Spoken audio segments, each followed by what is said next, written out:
This took place during the Afghan War and without the public knowledge.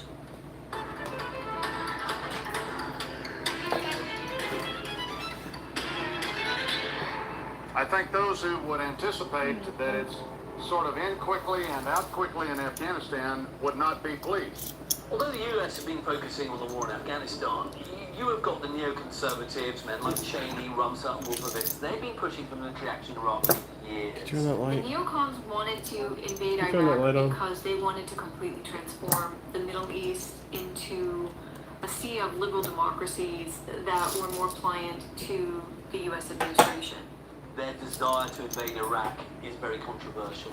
But if you were going to defend them, they would say, look, we want to have a democratic, stable Middle East. We don't want these dictators like Saddam Hussein helping to run the show over there. We want to get rid of these guys. You know, we want to have a world which is democratic. It has equal rights for women and so on and so forth. So this is what they would say. But in order to achieve that, they've got to come up with some pretty remarkable excuses as to why they really want to go and invade Iraq as well as Afghanistan. Now, the issue, of course, was that the regimes in the Middle East were fairly authoritarian, and there wasn't really any movement domestically. There wasn't any bottom-up movement to change that. And so they did the best that they could to try to pinpoint Iraq being involved in the planning of 9/11, even though there wasn't really any evidence of that. Now, Afghanistan is sheltering terrorists. It's a completely legitimate place for the Americans and their allies to go and wage some war. Iraq is not sheltering terrorists. So what do the neocons do? What's the excuse they come up with? What they say is Saddam Hussein has weapons of mass destruction, or WMDs. Our enemies are innovative and resourceful, and so are we. They never stop thinking about new ways to harm our country and our people, and neither do we. What?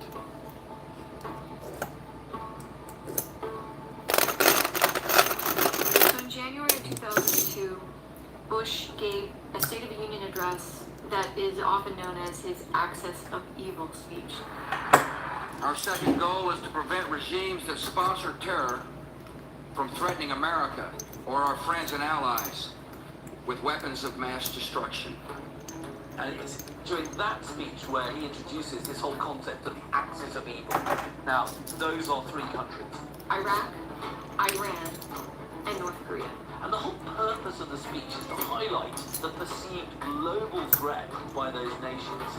The Iraqi regime has plotted to develop anthrax and nerve gas and nuclear weapons for over a decade. It was in this speech that he starts using the words weapons of mass destruction and starts to warn the American public that Iraq is pursuing WMD and that Iraq poses an enormous threat to U.S. security. They're destabilizing the world, and they've got to be dealt with. And so that speech is setting the stage for an invasion of Iraq. The United States of America will not permit the world's most dangerous regimes to threaten us with the world's most destructive weapons. We have now no choice. So we will act. And our determination in acting is total. We will not let up or rest until our objectives are met in full.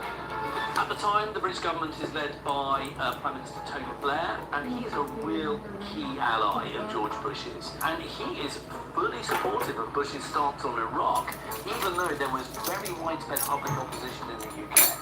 Prime Minister Tony Blair of the UK was really in lockstep with the Bush administration about invading Iraq. He never really wavered in his support, while other European allies were far more critical and wanted more information. He supported any kind of invasion of Iraq. What this latest terrorist outrage shows us is that this is a war. Its main battleground is Iraq. We have got to make sure we defeat these terrorists, the former Saddam people in Iraq, and we must do that because that is an essential part of defeating this fanaticism and extremism that is killing innocent people all over our world today. So what the government in the UK is trying to do is to say that Saddam is a direct threat to British lives. And this is, a way of trying to justify an invasion, trying to justify why the British support Bush. Here's why Iraq is important in this. Because in the end, their case, which is based on dividing people, the Arab world, the Western world, the Muslim world,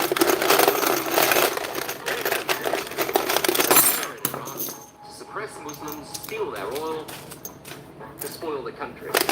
We know that all those things are lies.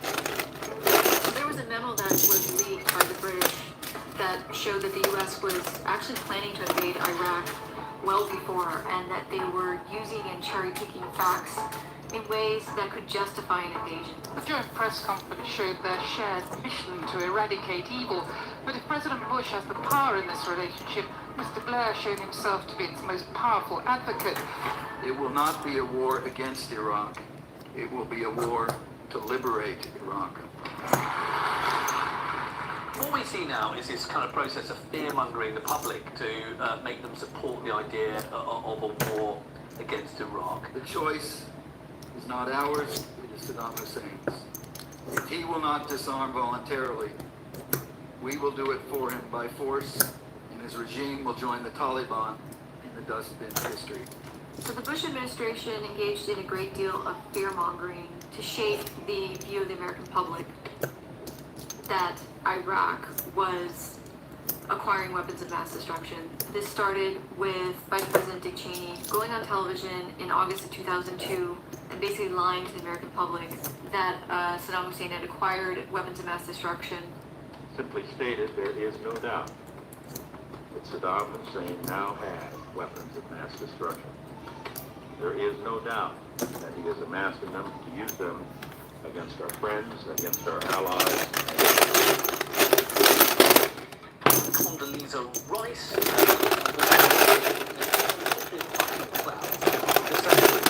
be a nuclear attack, and everyone knows what a mushroom cloud signifies. And then in February of 2003, Secretary of State Colin Powell famously spoke in front of the United Nations. I remember him actually bringing these cylinders that supposedly were evidence that Iraq had a nuclear program, that this was ample evidence that they posed a huge threat. Indeed, the facts and Iraq's behavior show that Saddam Hussein and his regime are concealing their efforts to produce more weapons of mass destruction. The world's got to kind of believe the Secretary of State. Why wouldn't you believe him? He's a kind of decorated general, very authoritative figure. Unless we act, we are confronting an even more frightening future. Saddam Hussein, a homicidal dictator who is addicted to weapons of mass destruction. You would hear the words weapons of mass destruction, WMD, repeatedly used in the media. The words weapons of mass destruction was a key phrase to trigger Americans to be more worried about Iraq than they might normally be. The government was going on and on and on about them, saying this is the primary justification for invasion. Its allies. We cannot wait for the final proof. The smoking gun that could come in the form of a mushroom cloud. The world is going to be a lot safer if we get rid of Saddam, because in doing so, we'll also get rid of the threat posed by his supposed WMDs. It is clear, however, that if left unchecked, Saddam Hussein will continue to increase his capacity to wage biological and chemical warfare and will keep trying to develop nuclear weapons. You've got this constant harping on that post 9/11 the world's completely changed, it's much more dangerous, and in order to protect US lives, what we've got to do is go into the Middle East, go in hard, take down these regimes, and install new democratic, cozy allies. As dawn broke over the Arabian Sea, the carrier Abraham Lincoln was being replenished, Helicopters winching aboard supplies of bombs and ammunition, food and fuel for a conflict many on board believe is coming. Which is why, below deck, President Bush's speech was being followed intently by sailors too young to have yet experienced war. The terrorists know that the outcome in the war on terror will depend on the outcome in Iraq. And so to protect our citizens, the free world must succeed in Iraq.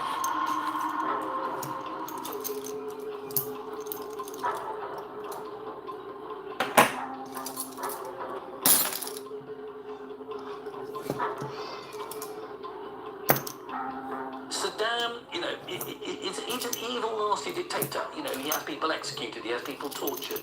Those that worked with Saddam said that he's either going to make you a millionaire or he's going to kill you. And there was just really no middle ground with him. He uses chemical weapons. He wages war on his neighbor, Iran.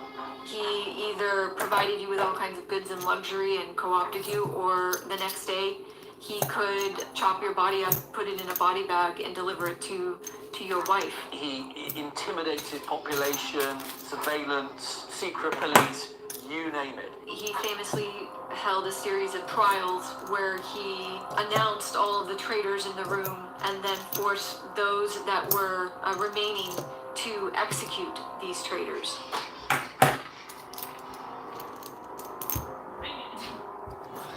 He Figure out is his a care. classic dictator. She wet?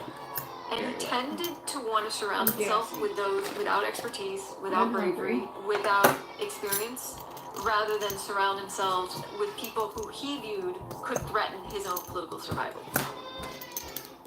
But he's also thinking, I don't just want to be kind of head of Iraq, I want to be leader of the whole Arab world.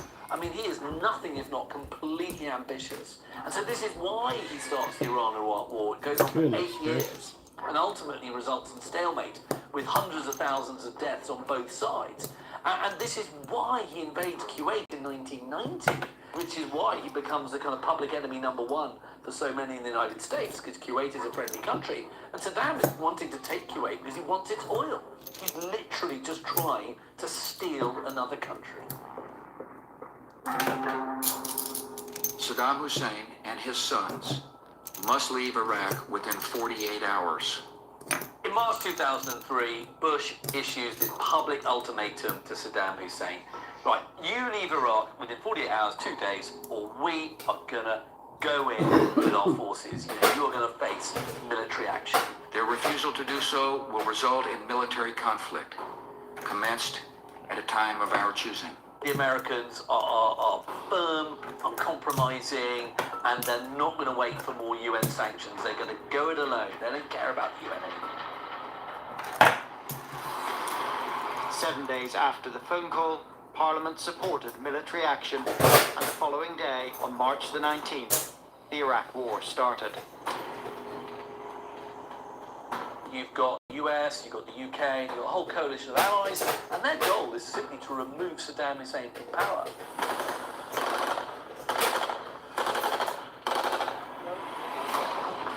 And you've got this intense aerial bombardment of key targets, and that is known as shock and awe. And actually, it really is shock and awe. They are absolutely decimating all these military targets, all these governmental targets in Baghdad and elsewhere. So the Iraq War was a disaster for Saddam Hussein. He had completely neglected his army because he had coup-proofed the regime and created these parallel militaries. These parallel militaries, in turn, were smuggling their weapons and sending them off to Saudi Arabia. I mean, the Iraqis don't put up any defense, and frankly, why would they really bother when you've got the mightiest nations in the world turning up on your doorstep and just kicking your door down? There's nothing you can really do about it. Hussein would surround himself by really those who were just completely incompetent, who were sycophantic, who were often using in their communication about how the military was performing sort of this flowery language that they were performing so well with the spirit of a warrior. And for Saddam, that was what mattered more than actual genuine military strategy. Then the ground invasion starts, and basically Baghdad falls within 3 weeks. Together, coalition forces are advancing day by day in steady progress against the enemy. Slowly but surely, the grip of terror around the throats of the Iraqi people is being loosened, and Saddam Hussein will be removed no matter how long it takes. The U.S. military was able to quickly overwhelm the demoralized Iraqi forces. At the same time, Saddam Hussein's spokesman, Tariq Aziz, was claiming that the battle was going well, that Iraqis were doing better than ever. But by April of 2003, Saddam Hussein's statue was toppled. Into the very heart of Baghdad, US tanks and troops finally arrive, spelling the end for the Iraqi regime. The Stars and Stripes have come to town. Saddam Hussein's reign of terror is over. So nearly 3 weeks after this war began, US forces are now coming into the center of Baghdad. This is what regime change looks like. What's it like being in the middle of Baghdad? Kind of crazy. Pretty good warm welcome. Good luck. Stay safe. Thank you. The president's rule is no more. Years of repression and brutality have been brought to a close. Will you bring this statue down? At first, they tried to knock it down using a sledgehammer. The Americans brought in a tank recovery vehicle to finish the job. Then, the moment of history. The moment Saddam's regime could finally be said to be at an end.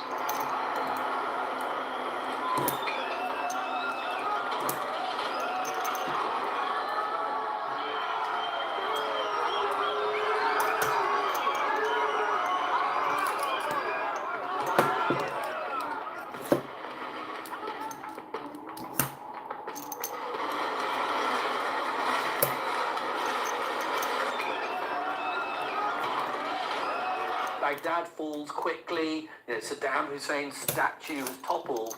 This is the beginning of years and years of chaos. And what's more, where is Saddam?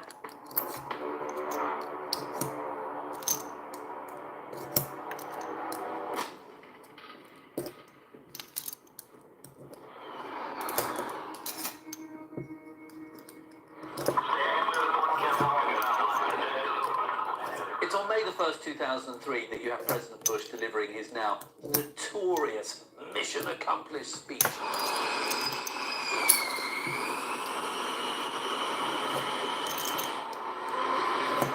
And he's on board this massive aircraft carrier, the Abraham Lincoln, and Baghdad has fallen, and behind him is this huge banner that goes, mission accomplished. Now, he actually didn't use the words mission accomplished, but that was what a banner behind him was showing. And during this speech, he claimed that all combat operations in Iraq were complete. Major combat operations in Iraq have ended. In the Battle of Iraq, the United States and our allies have prevailed. The war's been won. We've done it in 3 weeks. Job done. We're in charge. The world is safe. We've won. Because of you, the tyrant has fallen and Iraq is free.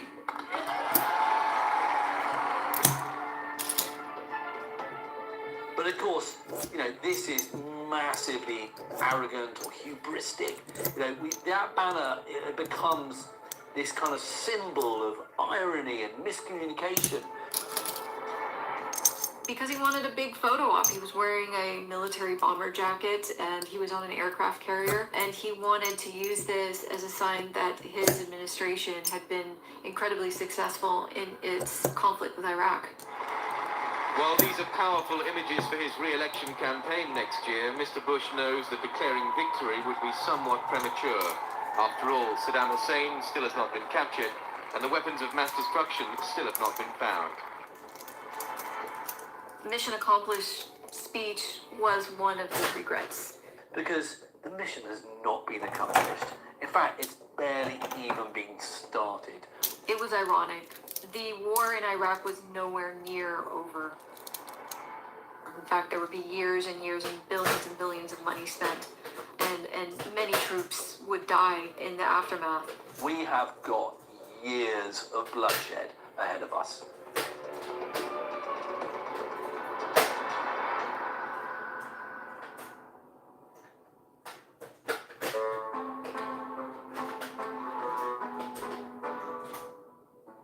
One of the first things the Americans are doing after they're now in control of Iraq, or they think they're in control of Iraq, is to go around looking for weapons of mass destruction, because obviously that's the reason why everybody's gone in and invaded it.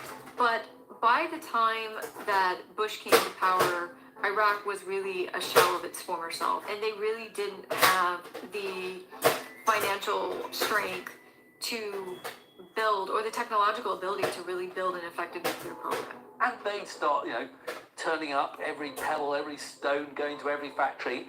And what do they find? Nothing. There are no weapons of mass destruction in Iraq. This is a huge, major embarrassment for the US and our allies. Defence Secretary Donald Rumsfeld is about to come before the Commission and is certain to be questioned about the Bush administration's alleged fixation with attacking a country with no Al-Qaeda connection, Iraq. The Americans and the British kept saying that Saddam has definitely got WMDs. Okay, we haven't found them yet, but what are the chances of him not having them? It was kind of relying on an enormous amount of trust.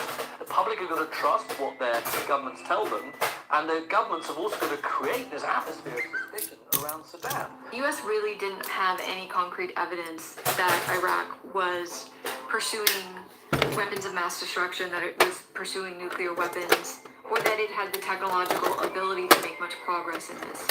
You would have to be, let's face facts, pretty confident to have said in the build-up to the Iraq War, Saddam definitely does not have WMDs. The jury was still out, but the problem is that the US and the British were saying he's definitely got them. David Kay, the man America sent to Iraq to find weapons of mass destruction, returned to Capitol Hill today to deliver the news the government didn't want to hear.